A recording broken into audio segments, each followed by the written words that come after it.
So, pwede nyo na dun i-check kung alin yung mga kulang ninyo.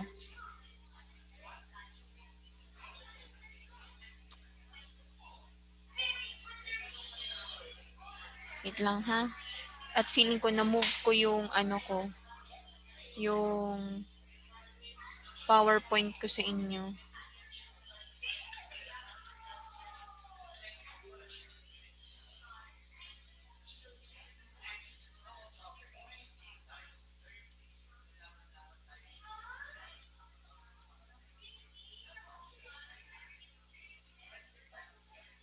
Bali, last 2 na lang yung ipapagawa ko sa inyo para next week, focus na lang kayo doon sa project nyo sa akin.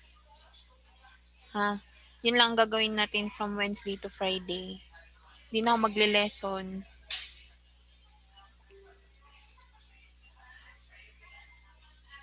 Total hanggang next week naman lang ang second grading eh. Ano po po, wala may last 2 weeks pa kami.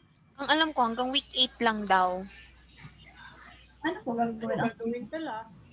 Po? project? Opo, project na lang. Papasa niyo yung mga project niyo. Di wala. Ewan ko lang kung papapasukin pa kayo or hindi na. Suggest mo na, madam, na hindi? Para mas... Hindi masuggested talaga namin na hindi na para focus na lang kayo mismo sa project ninyo. Project. Oo. Hindi, madam. Kung Ika-cram ko na lang lahat kung ganun, madam. Ano na? Ika-cram ko na lang sa isang week kung ganun lang naman. Ayan ka na naman sa cramming. Alam ko na yan, Bianca. Tapos magpo-post ka na naman sa Twitter. Ayoko na! Ay, hindi naman. Kailangan magreklamo muna para maubos bago gawin. Hindi pwedeng ipagsabay ang reklamo tapos gawa. Sige, magrereklamo ka muna tapos gagawa ko na. Yung sama ng loob ko, madam. kami, madam, magreklamo bago gumawa. Routine na namin yan. Sabagay, wala naman nagrereklamong sa start, di ba? Pag pag nagka-cram na. Pwede din, ikaw Bianca, depende yan sa'yo. Kung ganun naman, ang last week naman ay ang pagpapasa ng projects, di i-extend ko yung deadline ko until next, a week after na nun. Di ba? Para pero, hindi kayo wala mag-cram. na async, madam. Wala nang? Async classes. Hindi ko pa sure. Tatanungin ko ulit yung mga coordinators kung ano bang plano sa last week ng Kasi sabi ni Ma'am Eden, hindi na kami gagawa ng week 9 kasi hanggang week 8 lang. So that means wala na kaming lesson. Ano ba man ini-lesson namin? Wala naman ng ibang week. 'Di ba? So what do you think? Okay, ito na nakuha ko na. Okay. So, let's continue our topic which is all about the design and principles and elements. So, ito yung mga elements na kailangan yung malaman when it comes to editing pictures or any articles that you are making. Syempre, and siguro na-experience na din to ni Bianca in editing articles, di ba? Sa, what application nga ulit yun, Bianca? Ginamit mo? Limot ko naman ng publisher. Publisher ba? Publisher or may isa pa yung inedit yung yung nagta-trial and error na pag-edit. Na pala. Ano na? Dinilit ko na. Kalimutan ko naman ng... Yung gamit mo pa nga ata sa Windows lang siya. So meron pang iba, pero most common na ginagamit po talaga sa mga students when it comes to making articles or newspapers, they use publication. Kasi mabilis doon maglapat ng mga text, especially unlike with document. Okay? So I'll be giving you at least 5 to. Alam ko 5 to. 5 design principles and elements. So first is emphasis. It is very important or this is the very important or value given to a part of the text-based content. So when we say emphasis, ito yung mas dapat na eye-catching na unang tingin mo pa lang ay dapat yun na yung agad na magka-catch ng attention doon sa tao, sa pinapabasa mo. For example, you have your article about coronavirus. So dapat ma-emphasis mo doon yung word na coronavirus. So para unang kita pa lang ng tao or no reader ninyo when it comes to your articles or your pictures edited, alam nila na yung topic na yun or nandun sa sa inedit mo is all about coronavirus. So ano ba yung mga examples nito? So you may make the text bolder ha, or you can italicize or have a heavier weight. When we say heavier weight, hindi yung weight ninyo sa katawan kundi yung weight when it comes to sa thickness ng bawat letters. Okay? You may put dark highlights like if you want to darken it or lighten it. It depends on the background you are using. Okay? And syempre, pag ina-emphasize mo yung isang word or isang title sa isang ginagawa mong picture or edited na article, you may enlarge it. So you may have yung title ay mas malaking size yun niya, yung font size niya compared doon sa content niya. So how this looks like this one. Kung makikita nyo, ito ay example ng web page. Tama? So, unang tingin mo pa lang ng web page, ang web page na to is all about war. Okay? War destroys children's lives. So, meaning, all about this, war, about sa war siya. Okay? Another is, this one, yung content mismo nung signage or nung infographics, it's much smaller than the title. So yung title is all about the safety tips in case of fire at home. Okay, so that means this one is a step-by-step or parang precautionary measurements when it comes to meron kayong sunog sa bahay. So makikita nyo, in-emphasize din yung logo ng Philippine Red Cross, in-emphasize din yung not only by the title but also yung kagaya nito sa number 1, meron ditong stay in the room. So unang nakikita mo yung stay in the room, the signal for help. So makikita nyo yung mga step by step na dapat mong maitandaan, mas bigger yung size, mas bolder, tapos all capital letters. Siguro alam niyo naman na din to, di ba? Nag-edit naman kayo ng mga pictures. Next, we have appropriateness. How fitting or suitable the text is used for a specific audience or purpose or event. So, kailangan nyo din alamin yung kung appropriate ba yung color doon sa sa topic mo, or appropriate ba yung text, yung font style mo when it comes to editing your articles or any signages that you are doing, mga banners, lahat. So, meron tayong mga different types ng font style na which is I gave it to you last time, di ba?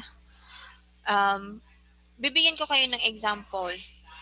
Bawa, kagaya nito. Sa, sa lapida, di ba lapida ang tawag dito nung sa mga patay. Alam mo, ang gamitin, patay na nga, di ba? Gagamitan mo pa ng may mga design pang font style. I-try nyo kaya yan. Ito pa yung date niya. Tingnan mo. May mga curls empty pa na font style ang ginamit. So, hindi siya appropriate yung font style doon sa given picture na binigay. Also, this one. Bakit hindi siya appropriate? Explain nyo nga. Ba't natatawa kayong dalawa? Anong meron? Wala naman ata maniniwala kung ganyan ang font.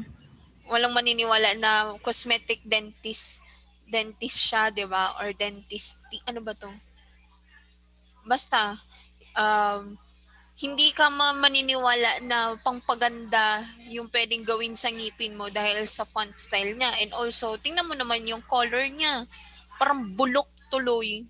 So, tingin mo may mga customer ka pang darating dyan. So, kailangan din na isipin ninyo yung font style, font colors na gagamitin ninyo, and also the font, yung mga colors ninyo when it comes to color combination sa background naman din. Next, we have proximity. So how near or far the text elements from each other. When two things are closely related, bring them closer together. So that means yung mga ano naman din, yung mga text ninyo when it comes to editing din, kailangan hindi ganun sobrang layo, hindi din sobrang lapit. Okay? For example, like this one. Alin sa tingin nyo ang mas malinis tingnan? Yung nasa left side or right side?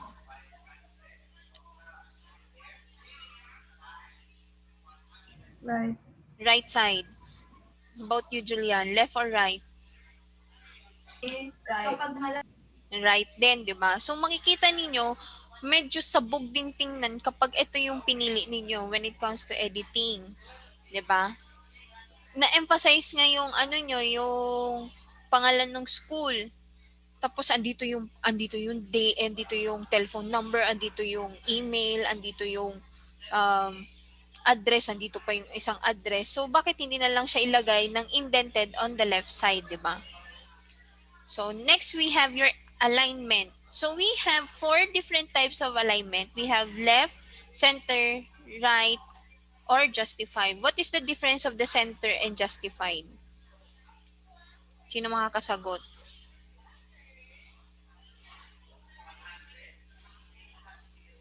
Anong difference ni center tas justified?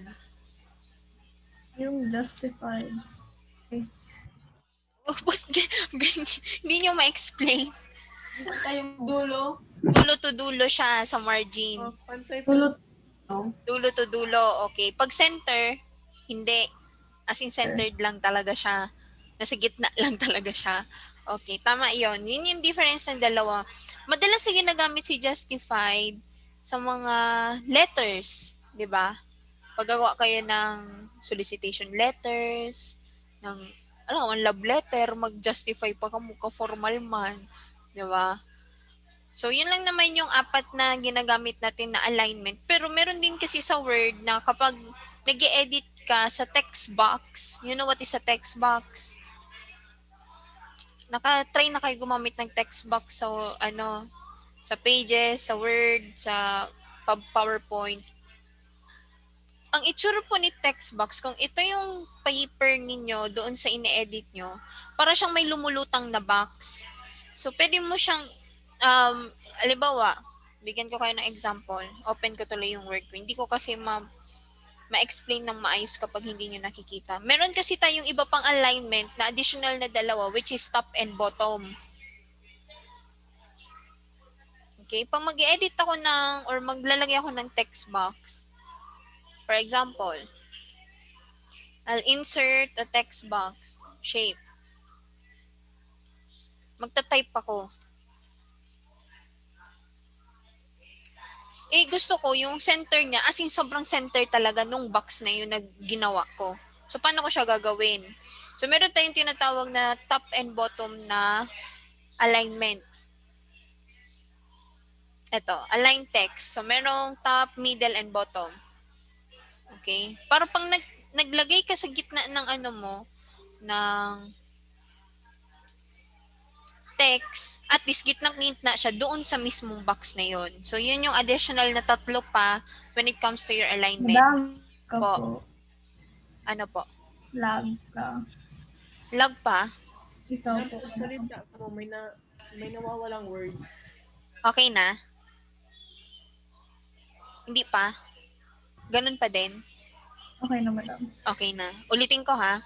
Meron tayong additional na 3.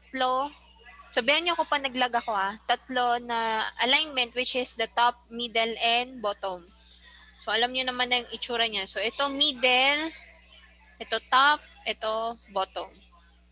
Tapos, left, right, center, justified. Hindi ko alam ang shortcut ni justify. Okay? Pag ano lang to, try natin.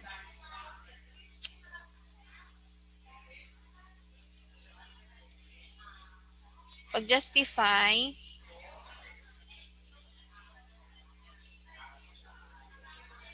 may mga shortcut keys din pala to ah.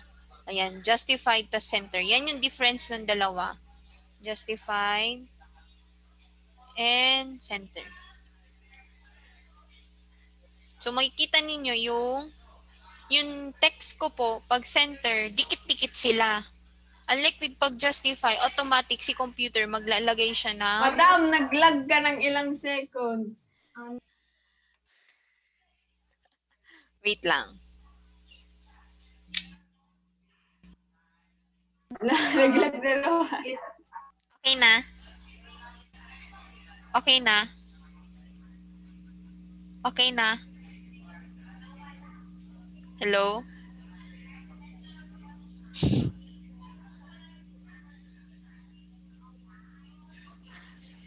Hello?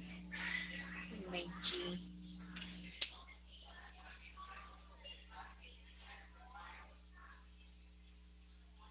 Hello? Okay na? Okay na po? Gumagalaw kayo sa akin, kayo hindi. Wala. Ay, gumagalaw kayo. Ako gumagalaw sa inyo. Wala. Hello? Lag. Okay na? Siguro, madam. Okay na? Naririnig niyo ako?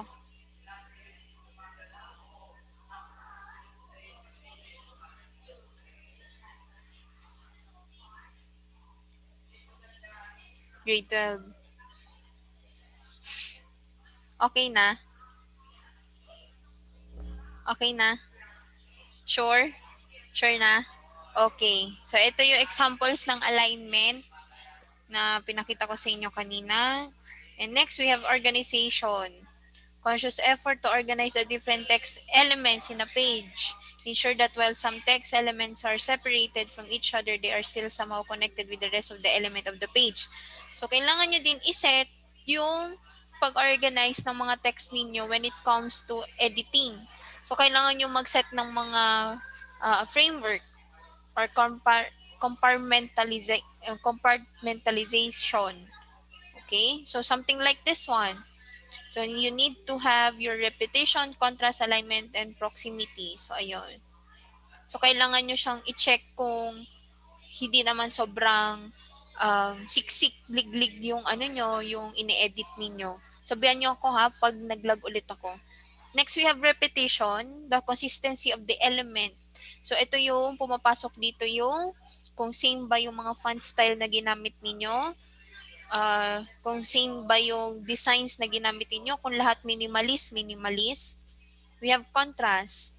Creates a visual interest. Two elements are different from each other.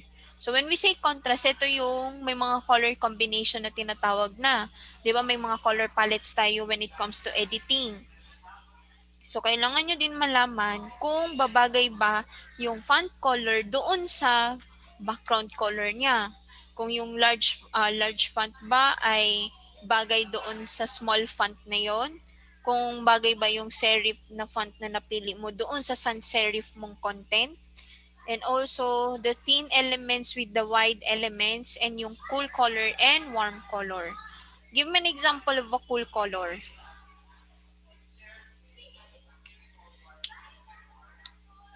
Ha? Hello? Blue. Hello? Blue, yellow. Pag warm color, aside from red,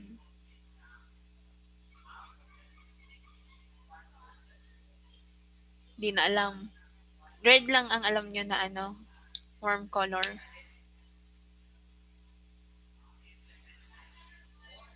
Wala na? Okay, sige. An example of this one is like this. Sa ano nyo, sa mga magazine. So, makikita nyo medyo magulo tingnan. Kasi yung mga font niya parang hindi nag-compromise doon sa background niya. Kasi yung background niya sobrang heavy na. So, hindi nagtugma. Something like, another example, yung sa kita-kita. Okay, kung makikita nyo, yung color combination nila sobrang bright, tas pastel siya, tapos yung details niya minimal lang din. Okay, pero yung in-emphasize niya talaga dito is the title of the movie, and also yung mga mas maliit yung ibang, ano tawag nito, language niya. So, ito. Okay? Same with Facebook. Kung makikita nyo, this is an example of yung may framework, nandito yung, kumbaga nilagay niya dito yung may naglagay siya ng border na blue para malagay doon yung title ng web page and also the username and password. So, something like that. So, tomorrow, be ready for the activity which is gagawa kayo ng infographic kasi dapat yung ipapagawa ko sa inyo web page. Kaso, hindi kakayanin ng oras. Tapos, not all of you has a laptop. So, gagawa kayo bukas ng infographics. Just be ready for our activity na lang tomorrow. And magbibigay na lang ako ng rubric and also ng proper instructions on how will you do it. Clear? Clear? Question. Are you sure? Every time nagle-lesson ako, no question. Okay na po yun, madam. Okay na? Okay. Be ready na lang po tomorrow. See you tomorrow, grade 12. Goodbye po. Ay, madam. Bye. Madam.